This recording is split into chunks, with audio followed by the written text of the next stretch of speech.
શું કઈ આગાહી છે વિંડીના માધ્યમથી અમારા સહયોગી અત્યારે વત્સલ જોડાયેલા છે, સીધા એમની પાસે જઈશું।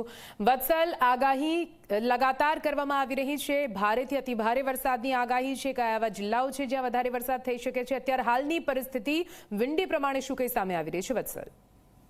બિલકુલ નિધિ, આજે સવારથી જ રાજ્યના દક્ષિણ ગુજરાત અને સૌરાષ્ટ્રના કેટલાક વિસ્તારમાં વરસાદી માહોલ જામ્યો છે। સવારે 6 વાગ્યાથી લઈને 12 વાગ્યા સુધીમાં 50 તાલુકામાં વરસાદ નોંધાયો અને એમાં સૌથી વધારે વરસાદ હતો સુરતના કામરેજમાં અને બીજા નંબર પર હતું રાજકોટનું ઉપલેટા। અને દક્ષિણ ગુજરાતમાં આજે સવારથી જ વરસાદી માહોલ છે। હજુ પણ દક્ષિણ ગુજરાતનું જે સુરત, નવસારી, વલસાડ, ડાંગ, તાપી, નર્મદા, ભરૂચ, દમણ, દાદરાનગર હવેલીમાં ભારે વરસાદની આગાહી આપવામાં આવી છે। આ સાથે જ સૌરાષ્ટ્રનું રાજકોટ, અમરેલી, જામનગર, જૂનાગઢ, ભાવનગર, દ્વારકા, ગીર સોમનાથ આ તમામ વિસ્તારમાં ભારે વરસાદની આગાહી આપવામાં આવી છે। તો આ સાથે જ જે મધ્ય ગુજરાત છે અને ઉત્તર ગુજરાતમાં પણ ભારેથી મધ્યમ વરસાદની આગાહી કરવામાં આવી છે। હવે આપણે જે રીતે વરસાદની આગાહી છે અત્યારે અને દક્ષિણ ગુજરાતમાં આપણે જોઈ રહ્યા છીએ કે વધારે વરસાદ પડી રહ્યો છે। હવે જે રીતે કહેવામાં આવી રહ્યું છે હવામાન વિભાગ દ્વારા કે એક મોન્સૂન ટ્રફ સર્જાયું છે દક્ષિણ ગુજરાત પાસે, એટલે અહીંયાથી મોન્સૂન ટ્રફ સર્જાયું છે, સીધું કેરળ સુધી જાય છે, એટલે એની અસર સીધી મહારાષ્ટ્રમાં જોવા મળી રહી છે, મુંબઈમાં જોવા મળી રહી છે અને સાથે જ આ દક્ષિણ ગુજરાતમાં જોવા મળી રહી છે। હું થોડું ઝૂમ કરીને પણ બતાવીશ, પણ પહેલા જે ટ્રફ છે એ આપણે સમજી લઈએ। તમે જોયું હશે કે 2 દિવસ પહેલા જ મુંબઈમાં ધમાકેદાર વરસાદ પડ્યો, 6 કલાકમાં 12 ઇંચ જેટલો વરસાદ ખાબક્યો હતો।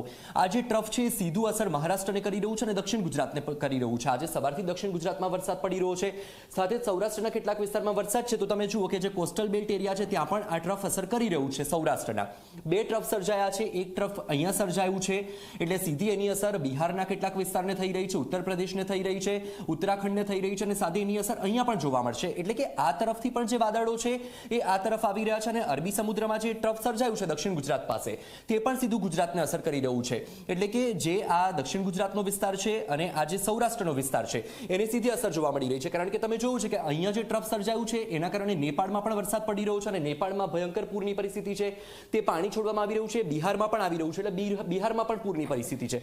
હવે આપણે ગુજરાતની સ્થિતિને સમજીએ। હું થોડું ઝૂમ કરીને કહું કારણ કે વરસાદની આગાહી કરવામાં આવી છે, આપણે થોડું સમયને આગળ લઈ જઈને સમજવાનો પ્રયત્ન કરીએ, કારણ કે અત્યારની જે લેટેસ્ટ પરિસ્થિતિ છે એ તો દર્શકો ત્યાંથી જોઈ જ રહ્યા છે કે ત્યાં વરસાદ પડી રહ્યો છે કે શું છે, પણ આપણે થોડો સમયને આગળ લઈ જઈએ કે સાંજે 5 વાગ્યા આસપાસ શું પરિસ્થિતિ રહેવાની છે। તો આપણે સૌરાષ્ટ્રથી શરૂ કરીએ કારણ કે સૌરાષ્ટ્રમાં પણ વરસાદની આગાહી આપવામાં આવી છે અને એમાં પણ ખાસ કરીને જે કોસ્ટલ બેલ્ટ એરિયા છે, કોસ્ટલ બેલ્ટ એરિયા છે ત્યાં વરસાદી માહોલ રહેવાનો છે। હવે તમે અહીંયા જોઈ શકો છો કે ભાવનગર સહિતનો જે વિસ્તાર છે એ ભાવનગર છે, અલંગ છે, મહુવા છે, અમરેલી છે, આ બધા વિસ્તારમાં ભરપૂર વરસાદ જોવા મળી રહ્યો છે। હમણાં જ 2 દિવસ પહેલા ભાવનગરના દરિયામાં ભારે કરંટ જોવા મળ્યો હતો, અલંગનો દરિયો છે, જાફરાબાદનો દરિયો છે, 20-20 ફૂટ ઊંચા મોજા ઉછળ્યા।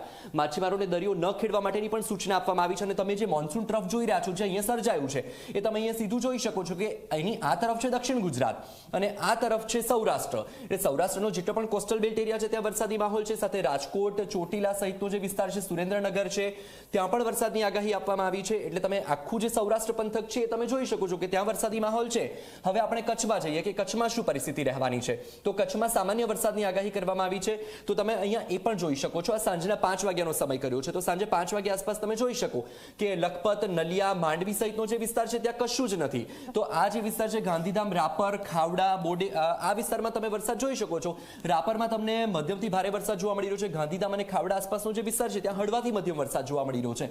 હવે આપણે વાત કરી લઈએ દક્ષિણ ગુજરાતની, તો દક્ષિણ ગુજરાતમાં પણ ભારે વરસાદની આગાહી કરવામાં આવી છે। દક્ષિણ ગુજરાતના જે તમામ જિલ્લા છે, સુરત, વલસાડ, નવસારી, ડાંગ, તાપી, હવે તમે અહીંયા સીધું જુઓ કે દક્ષિણ ગુજરાતમાં શું પરિસ્થિતિ છે। જે મોન્સૂન ટ્રફ છે તેની સીધી અસર અહીંયા જોવા મળી રહી છે કે સીધું આ સુરતને સ્પર્શી રહ્યું છે।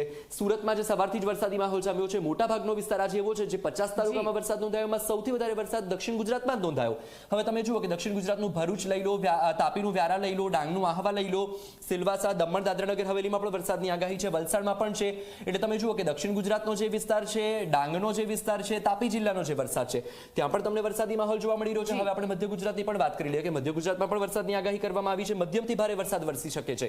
તો તમે જુઓ કે વડોદરામાં એ સ્થિતિ જોવા મળી રહી છે, ધોળકામાં છે, અહેમદાબાદ છે, વિરમગામ છે, નડિયાદ છે, ખંભાત છે, ભરૂચ, જે નર્મદાનું રાજપીપળા જોઈ લો, નર્મદામાં પણ આગાહી છે, બોડેલીમાં પણ વરસાદી માહોલ છે, છોટાઉદેપુરનું, દાહોદ, ગોધરા, લુણાવાડા બધા વિસ્તારમાં તમને વરસાદી માહોલ જોવા મળે છે। હવે નિધિ સૌથી મહત્વની વાત એ છે કે અહીં વરસાદી માહોલ જોવા મળી રહ્યો છે, પણ ખાસ આપણે દર્શકોને જે સેટેલાઇટ તસવીર છે એ પણ બતાવવાનો પ્રયત્ન કરીશું કે સેટેલાઇટ તસવીરમાં વાદળોનો ઘેરાવો, વાદળોનું જે ઝુંડ છે વત્સલ. એ શું જોવા મળી રહ્યું છે? કારણ કે સૌથી વધારે શું છે કે વરસાદ મહત્વનું છે અને વાદળ છે આધાર રાખે. હવે તમે અહીંયા જોઈ શકો છો કે સુરત, વલસાડ, પાલઘર, મુંબઈ, આ જે સૌરાષ્ટ્રનો વિસ્તાર છે, આ જે તમામ વિસ્તાર છે, અહીં તમને વાદળોનો ઘેરાવો જોવા મળી રહ્યો છે. એટલે કે ટૂંકમાં જે રીતે હવામાન વિભાગ દ્વારા વરસાદની આગાહી તો વિંડીના માધ્યમથી આપણે સમજ્યા કે આખરે કયા પ્રકારની પરિસ્થિતિ સર્જાયેલી છે. હજુ પણ આગામી દિવસ કઈ રીતે ગુજરાત માટે ભારે સાબિત થઈ શકે છે, કેમ કે